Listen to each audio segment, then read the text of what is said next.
Nessa noite nós damos continuidade, então, à série que estamos estudando, série esta cujo título é Em Defesa da Fé Cristã, combatendo as antigas heresias que se apresentam com nova aparência. Então, existem heresias muito antigas, distorções doutrinárias, ensinos falsos, tendenciosos para o mal, e que se alastram por gerações, já desde a igreja primitiva. Nós vamos ver isso nessa noite, e nós continuamos então aprendendo para combatê-las, assim que estiver ao nosso alcance e que for possível para nós. Meus queridos, hoje a lição é de número 3, lição de número 3, cujo título é A Encarnação do Verbo. Eu sei que muitos irmãos aí têm a revista, o livreto, enfim, e eu trouxe uma versão impressa do mesmo material, e eu penso que será produtivo e bem proveitoso para nós, uma vez que os irmãos podem acompanhar o andamento, enfim, o texto que nós vamos estar lendo e trabalhando algumas partes dele. Não é possível alcançar a integridade do texto, ou a integralidade do texto, mas dentro daquilo que nós estejamos trabalhando, os irmãos podem acompanhar conosco. Então, a encarnação do Verbo. O texto áureo está em João, no Evangelho de João, capítulo 1, verso 14, que diz assim: E o Verbo se fez carne e habitou entre nós, e vimos a sua glória como a glória do unigênito do Pai, cheio de graça e de verdade. A verdade prática, meus irmãos, da lição de número 3, é que a vinda do Filho de Deus em forma humana é um fato presenciado por muitas testemunhas. Por isso, a negação da sua historicidade não se sustenta.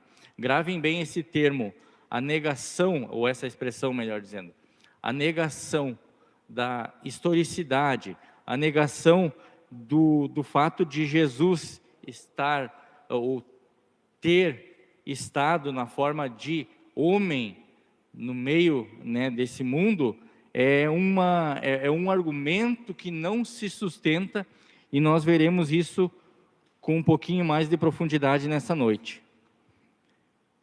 A leitura bíblica em classe, ela se dá em 1 de João, primeira carta de João, no capítulo 1, versos 1 ao 3, também em 1 de João, daí no capítulo 4, de 1 ao 3, e na segunda carta de João, no seu capítulo único, versículo de número 7. Nós vamos fazer a leitura de todo esse texto.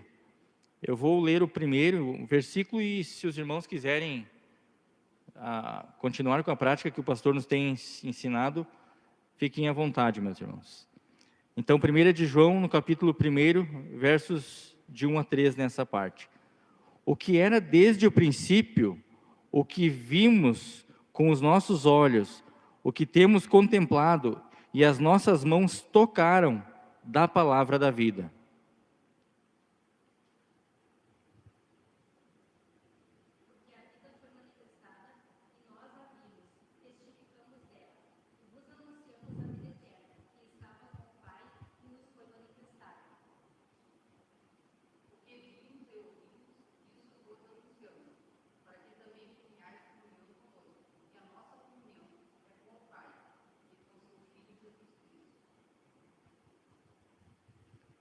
Primeira de João 4, de 1 a 3 também.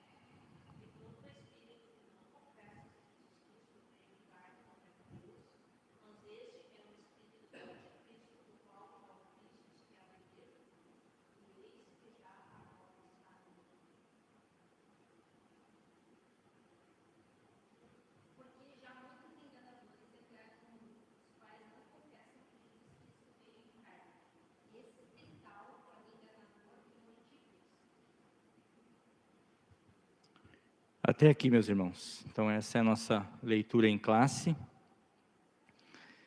Então, ali na introdução, nós temos que a lição dessa semana tem como finalidade apresentar a doutrina bíblica sobre a humanidade de Jesus. Então, a ideia dessa lição aqui de número 3 é apresentar um contraponto às antigas heresias que vêm negando que Jesus ele esteve em carne no nosso meio, certo? Então, são antigas heresias que falam sobre isso, e a lição vem fazer um contraponto, vem fazer uma defesa. Na verdade, os irmãos vão ver no decorrer que é um argumento superficial e frágil em contrário, e uma série de comprovações históricas e bíblicas a favor de Jesus. Mas, como a gente diz, são heresias que vêm, né, se perpetuando ao longo dos séculos, e continuam ainda em nosso meio. Por isso a nossa necessidade de não só estudá-las, conhecê-las, mas também de estarmos aptos a defender, né, a nossa fé. Então, meus queridos, desde o início da igreja houve tentativas de negar a deidade absoluta de Cristo, bem como a sua ressurreição. Então, desconstruir o testemunho e a autoridade apostólica. Então, além disso, além da tentativa de negar fatos a respeito de Jesus, também as heresias elas vêm contestando a autoridade dos apóstolos, né, meus queridos? Então, isso é sempre muito sério. A lição ela está alicerçada em cima de 3 pilares principais. Ela está, e nós vamos segui-la dessa forma, dessa mesma forma com que consta ali na revista. Então, o primeiro dos pilares ali é as heresias que negam a contemporaneidade de Cristo, ou melhor, a corporeidade de Cristo, ou seja, as heresias que negam o fato de Jesus ter estado em corpo físico. O segundo ponto que nós vamos falar, a afirmação apostólica da corporeidade de Jesus, ou seja, é o contraponto sendo colocado, o argumento, ou as provas apostólicas do contrário, do que levanta a heresia. E o último, terceiro e último, como as heresias que negam a humanidade e a deidade de Cristo se revelam atualmente. Então, como elas estão ainda se apresentando nos dias atuais. Meus queridos, nós vamos começar então a fazer a apologética cristã. Eu pergunto se os irmãos ainda se lembram do que significa esse termo apologética, né? O pastor nos ensinou, o pastor nos instruiu na primeira lição, que a apologética se refere à defesa, né? Defesa da nossa fé. Então, nós estamos falando de apologética cristã, obviamente estamos falando da defesa da nossa fé cristã, da defesa, nesse caso, da corporeidade de Jesus, enfim. E a encarnação de Jesus, meus queridos, é uma doutrina sobre a humanidade de Cristo. O mesmo apóstolo João, então, como nós lemos no texto inicial, o apóstolo João, ele se empenha para mostrar que Jesus Cristo, ele era 100% Deus, ou seja, a deidade de Jesus. Esse é um empenho dele. No entanto, em momento algum ele esquece, ou ele deixa sem mencionar, ou ele deixa de lado o fato de que Jesus também foi 100% homem. Então ele tinha as duas naturezas. Jesus era 100% homem e 100% Deus, e o apóstolo João, então, através dos seus textos, principalmente do seu evangelho, ele vem justamente falando sobre isso, conforme nós lemos ali na nossa leitura em classe. Jesus, ele viveu entre nós, participou da natureza humana e teve um corpo físico humano. Meus queridos, depois disso começamos então ali no nosso primeiro na nossa primeira parada, nesse trilho que estamos percorrendo, falando das heresias que negam a corporeidade de Cristo. Então, aqui nós temos as heresias ou as falsas doutrinas, os falsos ensinos, que negam, como nós estamos falando, que Jesus Cristo esteve entre nós com um corpo físico e humano. E um termo, ou talvez uma denominação, é o docetismo. O termo ele vem do grego e diz respeito à mais antiga heresia histórica da igreja. Então é o mais antigo, a heresia mais antiga nessa área que nós temos dentro da igreja, que consiste em negar que Jesus tivesse um corpo físico humano. A sua humanidade era simplesmente uma aparência como de um fantasma. Então essa heresia negava Jesus como tendo tido um corpo humano, dizendo que ele não foi, além de ter não foi um corpo físico de carne, que ele se assemelhava a algo como nós podemos dizer um fantasma. Então, meus irmãos, por mais esdrúxulo que possa parecer para nós, mas é uma heresia antiga, que começou lá na igreja primitiva e que perdura até os nossos dias, de uma forma talvez um pouco mais camuflada ou não, mas ainda está em atividade. Então eles ensinavam essa heresia aí, eles ensinavam muitas coisas que são contrárias à palavra de Deus.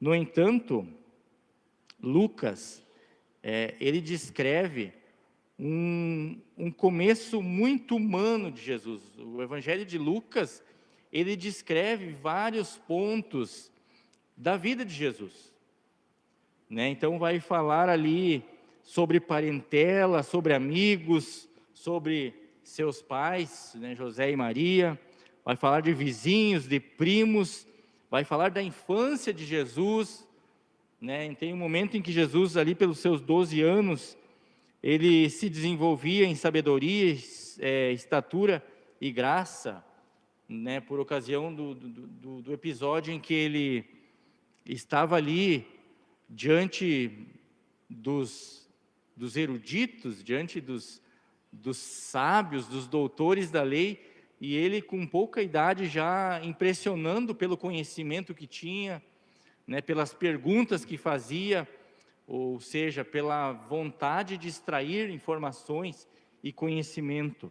Então tudo isso são episódios da vida de Jesus, da vida humana dele, né, da vida do dia a dia dele, das etapas da vida, nascimento, infância.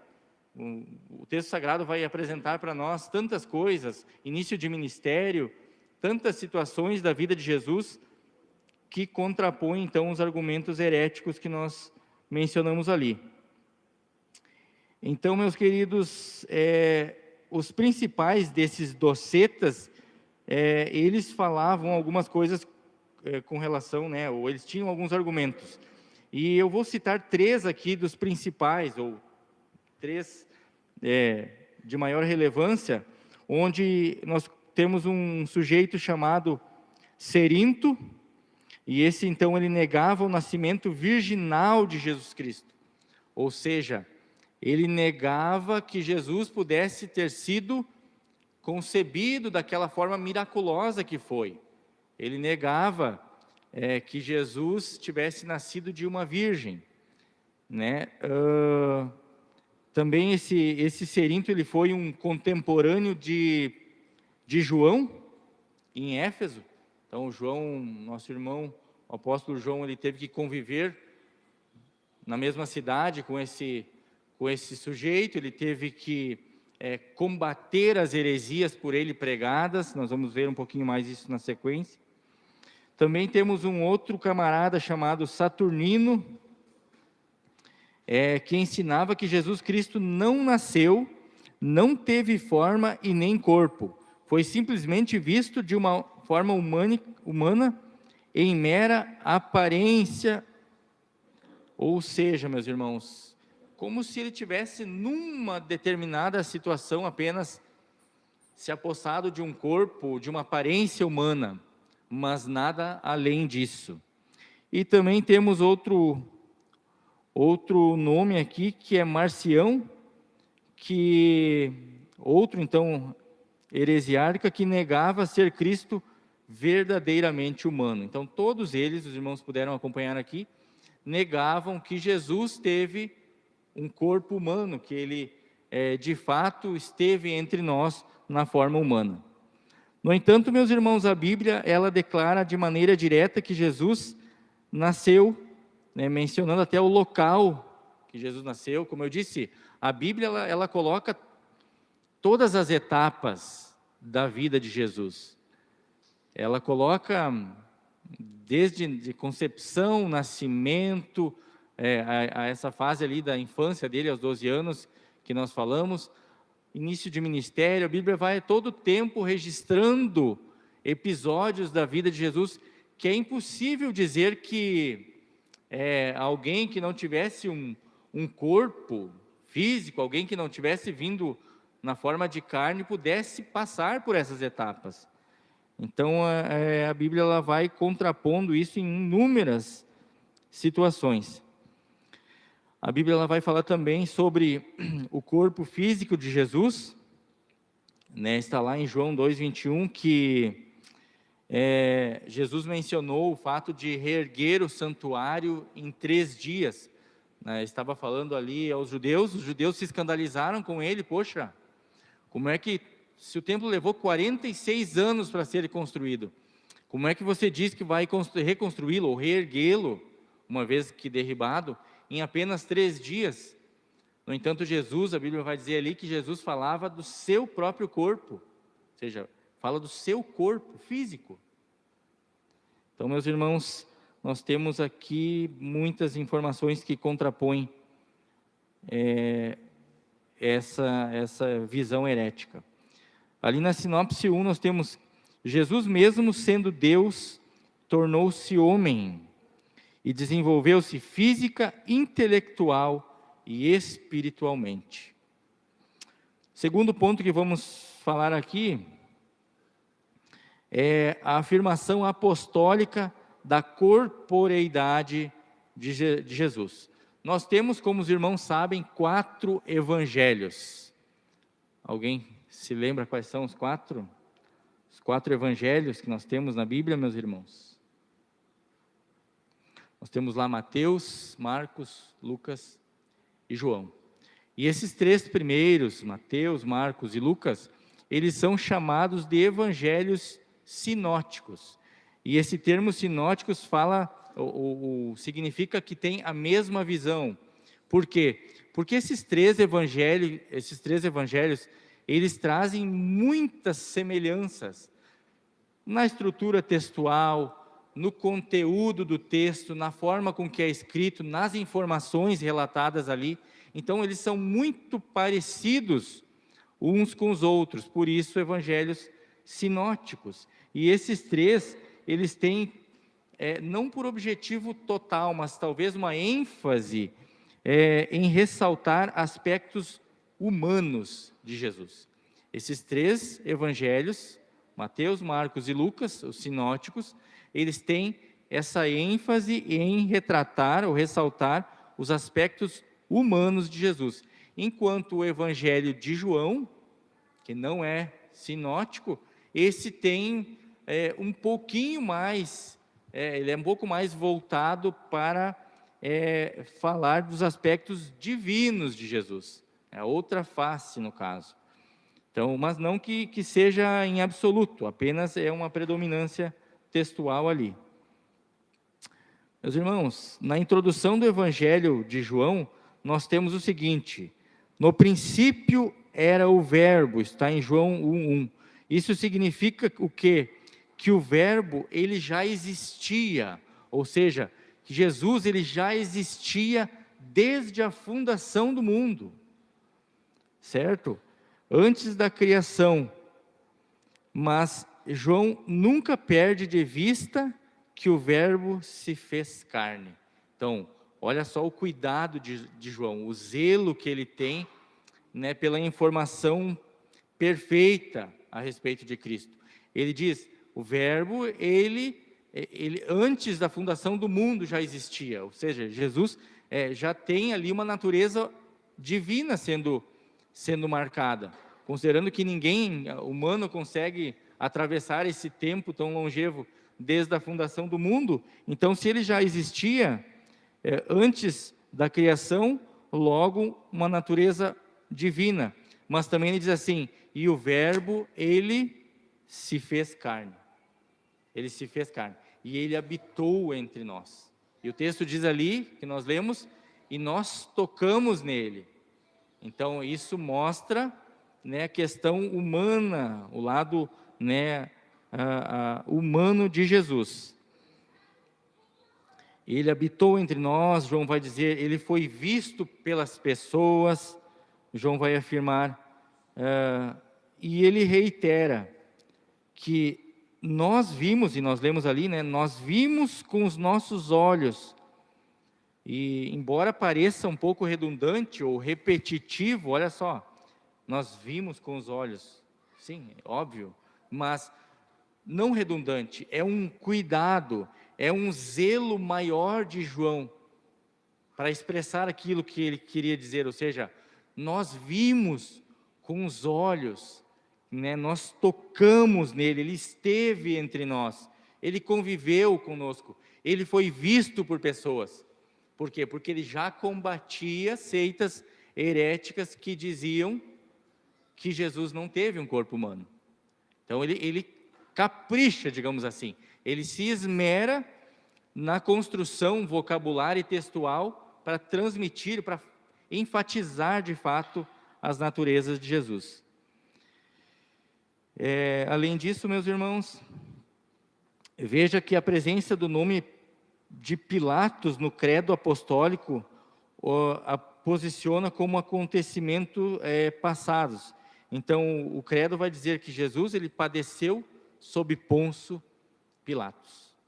Então, se tem essa figura de Pilatos na história, e Jesus padeceu sob esse cara aí, Jesus esteve diante dele, então significa o quê? Que Jesus também é uma figura histórica. Não teria como dizer, Jesus padeceu, o que alguém padeceu sob Pôncio Pilatos, sendo que aquele não tinha corpo, sendo que aquele não tinha, né, uma natureza humana, digamos assim.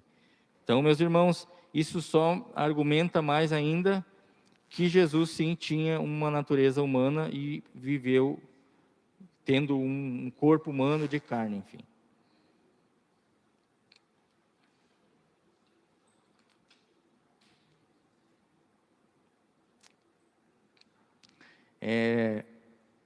Além disso, nós temos ali uma crença herética, onde diz que João ele viveu os seus últimos dias, o seu último tempo na cidade de Éfeso.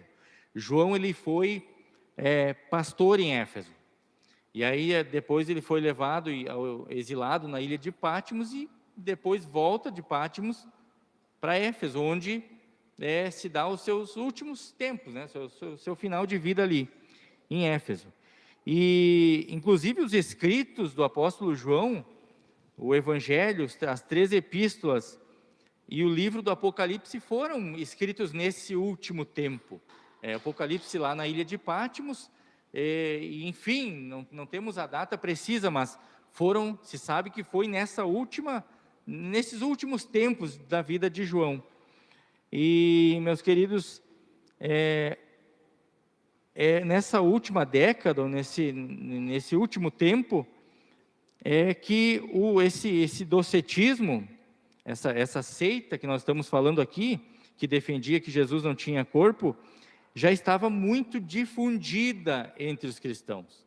Então, sem medo de errar, nós podemos concluir que muitos dos nossos irmãos cristãos daquela igreja, daquele tempo, já haviam balançado a sua estrutura de fé, de crença, de entendimento, considerando que havia ali seitas heréticas, doutrinas falsas, pregando coisas distorcidas. Então aí João ele se levanta, né, e ele esclarece de maneira direta que todo aquele que nega Jesus, ou nega que Jesus veio em carne, esse não é de Deus. Então, como nós lemos ali na nossa leitura em classe, João orienta assim para aqueles irmãos: olha, provem, vocês podem provar se o Espírito vem da parte de Deus.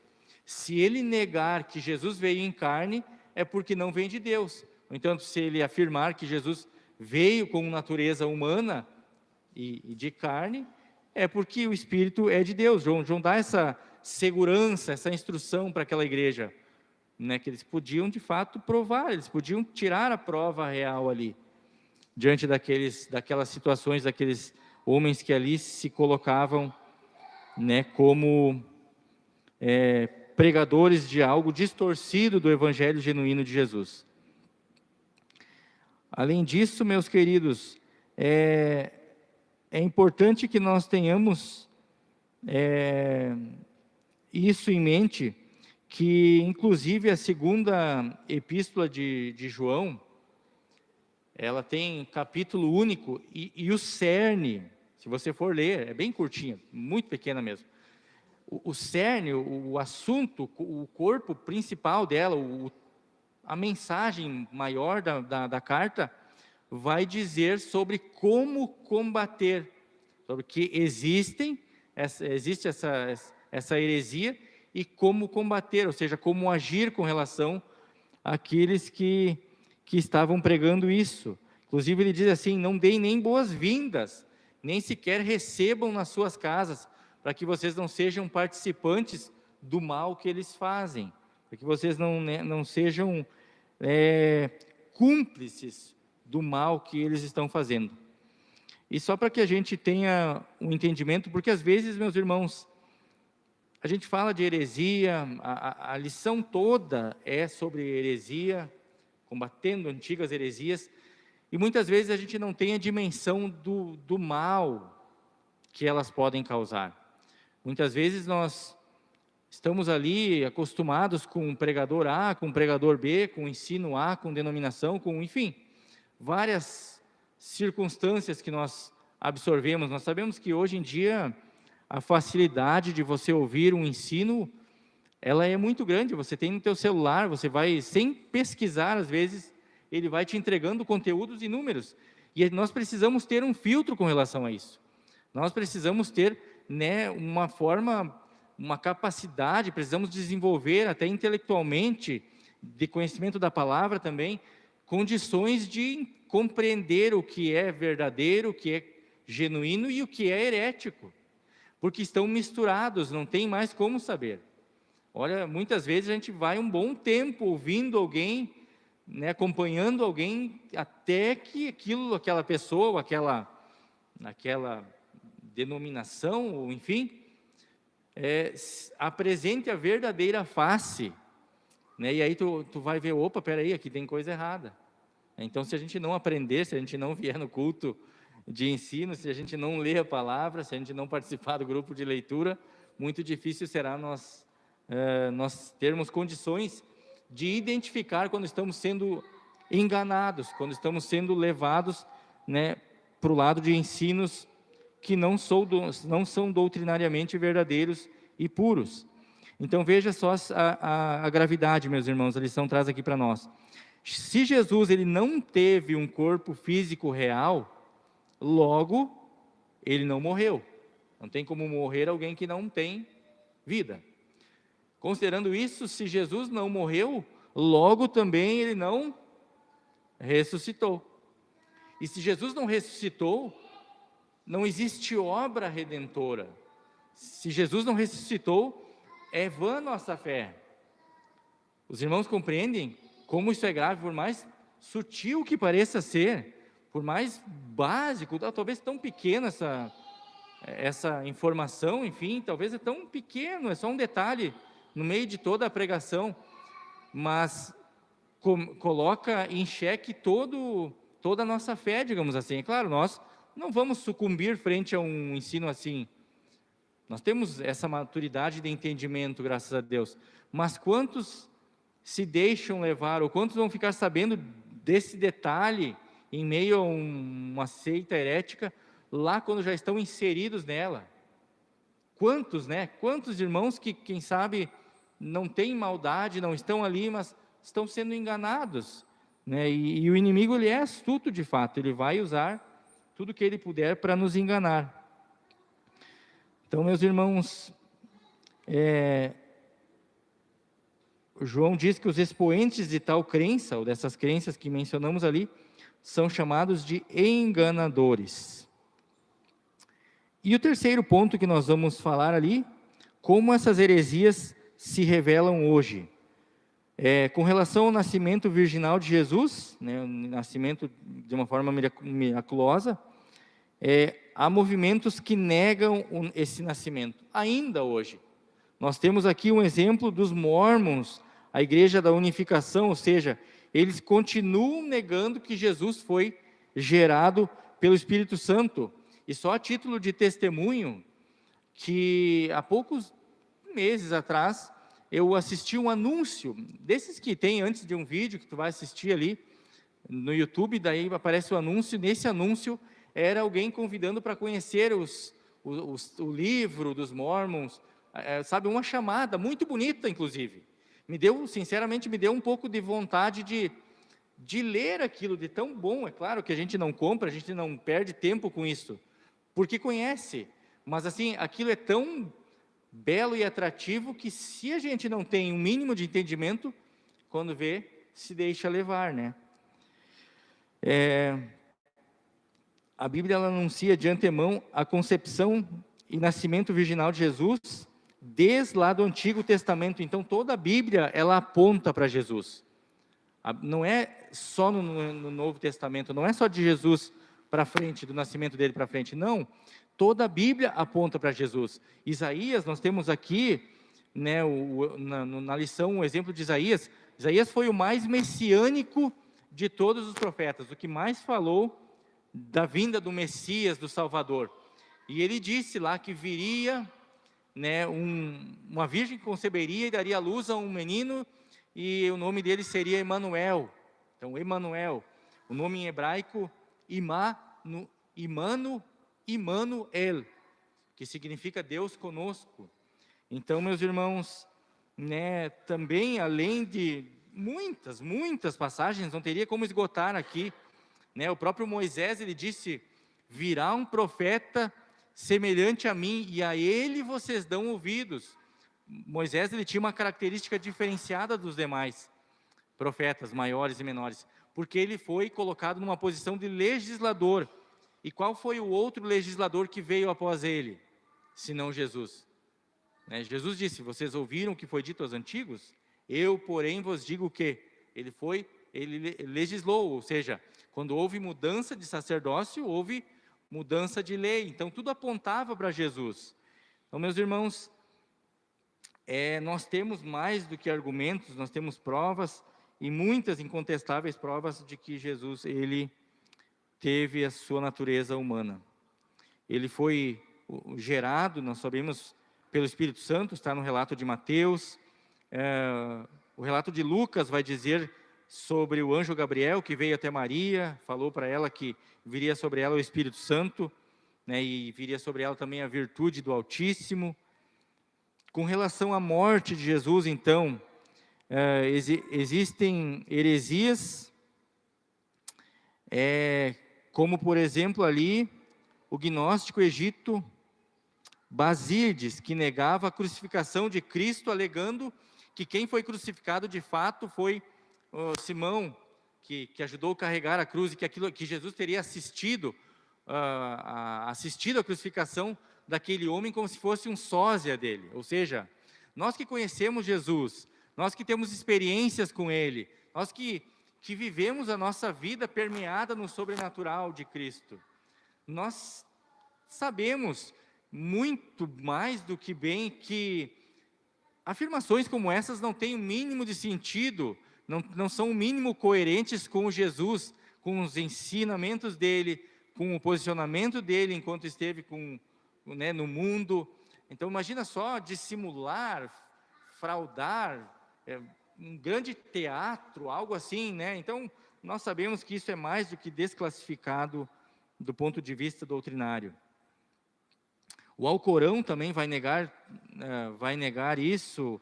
O Alcorão também trata da mesma forma, no caso, o Alcorão ali dos muçulmanos, né, meus irmãos, também alega dessa mesma forma, que Jesus não foi crucificado, que foi tudo uma simulação. Então, essas doutrinas, elas são contrárias a todo o pensamento bíblico e os fatos históricos, não só a textos bíblicos, mas a fatos históricos também. Existem comprovações históricas que se somam à Bíblia na argumentação e defesa da nossa fé cristã. Então, meus queridos, toda a Bíblia, ela, como eu disse, ela aponta para Cristo. E, inclusive, depois de Jesus ter ressuscitado, nós podemos, eu olho com muito carinho para isso, porque é uma característica que marca muito, que chama muita atenção, que é o fato de que os apóstolos, eles morreram, entregaram as suas vidas pelo Evangelho, para não negar. Eles poderiam negar a sua fé, negar a sua pregação, e sair daquela condição de serem mortos, e mortes por tortura, meus irmãos. A história vai mostrar ali, não temos tempo para adentrar nisso, mas a tradição fala, né, de João sendo crucificado, e inclusive que ele teria solicitado que fosse de cabeça para baixo, porque ele não se sentia digno de morrer como seu mestre, né? Com relação a Filipe, por exemplo, Filipe tem tradição que diz que ele teria sido arrastado até a morte em Herápolis. Ou seja, mortes dolorosas, mortes na base da tortura. E eu não acredito, sinceramente, que esses homens que viveram com Jesus, que andaram com Jesus, eles comeram, eles andaram com Jesus, eles se alegraram e choraram com Jesus. Ou seja, eles conheciam Jesus com profundidade pelo tempo que andaram juntos. E é impossível que eles morressem por algo que duvidassem. Inclusive tem uma frase, não está na Bíblia, não está descrito dessa forma, mas pode ser entendida dessa forma pelo todo. É uma frase que está lá no filme Paulo, Apóstolo de Cristo. Eu acho uma história muito interessante para ser assistida. E lá tem uma frase onde Paulo está dialogando, lá no filme, com o ator, né, enfim, o personagem ali, Paulo, ele falando com um soldado romano, e ele diz assim: homens não morrem por aquilo de que duvidam. Homens não morrem duvidando, assim, não morrem por algo que eles não têm certeza, sabe? Eles não morreriam, os apóstolos não morreriam, não dariam sua vida dessa forma, se não fossem ter total certeza para onde estavam indo, total certeza em quem estavam crendo, né? Total certeza em tudo aquilo que Jesus falou, e que aquilo de fato era verdade. Ou seja, aquele Jesus que eles seguiram pregando e morreram por conta dessa pregação, era esse Jesus que nós temos na Bíblia, e que nós também não nos resta, né, dúvida alguma com relação à nossa fé nesse Cristo. Temos então, como eu disse, comprovações históricas também. Historiadores não cristãos, olha só, temos aqui exemplos de historiadores não cristãos. Isso significa dizer que é a oposição que está falando, não é o nosso time de cristão, são a oposição falando. Diz assim, o historiador ali, Flávio Joséfo. Flávio Joséfo, ele, historiador judeu, viveu de 37 a 100 depois de Cristo, ou seja, logo depois de Cristo ter sido ressuscitado e sido assunto aos céus. Então, logo depois, ele já nasce e começa a sua vida e logo a sua trajetória. E ele diz assim, nos seus relatos, isso é história, isso é material que existe, textos, enfim. Ele diz: acusaram-no perante Pilatos, e este ordenou que o crucificassem. os que haviam o amado durante a sua vida não o abandonaram depois da morte. Ou seja, ele está falando que os seus discípulos continuaram com ele, continuaram fazendo a sua obra, continuaram seguindo aquilo que ele os ensinou e os preparou para que continuassem fazendo. Também tem outro historiador muito conhecido, que é o romano Tácito. Tácito, ele era um historiador, mas um tipo de conteúdo como se fosse um diário. Tem uma coletânea de livros chamados Os Anais de Tácito, que eles realmente têm, não era uma história de algo eventual, ele como que narrava em tempo integral, como se fosse um jornalista, sabe, que registrasse meio que tudo. E ele diz assim: aquele de quem levava o nome Cristo foi executado no reinado de Tibério, pelo procurador Pôncio Pilatos. Então, olha só, ele coloca a evidência de que teve esse homem, Pôncio Pilatos, então corrobora com o que a Bíblia vai dizer, então tudo entra em sintonia, como a gente tem isso como mais uma prova histórica. E a Bíblia também, meus irmãos, ela vai argumentando muitas vezes, né, nós estamos aqui já no final do nosso tempo, mas ela vai declarando que Jesus, depois de ter padecido, se apresentou vivo com muitas e infalíveis provas. Ele esteve 40 dias com aqueles homens, depois de ter sido ressurreto. Tomé, ele não acreditou, Tomé disse: eu só acredito se eu enxergar. E aí Jesus apareceu para ele e disse: então coloca o dedo aqui, né, no furo das minhas mãos. Então, meus amados, nós temos aqui nessa noite mais do que provas bíblicas, argumentos bíblicos, nós temos aqui provas históricas também, que compõem juntas um combate significativo a essas argumentações de seitas heréticas, né, meus irmãos? Nós sabemos que nós andamos por fé e não andamos por vista. A Bíblia vai dizer que o justo ele viverá da fé. Nós não precisamos desses elementos históricos. Nós cremos em Cristo, independente de se tem algo na história que colide ou corrobora com a Bíblia. Isso para nós não faz, eu sei que não abala a nossa fé, não faz a mínima diferença para nós, porque nós, como eu disse, nós andamos pela nossa fé e não pela vista, não por aquilo que estamos enxergando. Mas é sempre bom ter essas informações, considerando que em algum momento nós podemos, assim como João, ser também um combatedor de heresias e ser um defensor da nossa fé cristã. A confirmação, a sinopse 3 só vai dizer ali que a confirmação bíblica histórica da morte de Jesus é fato inquestionável.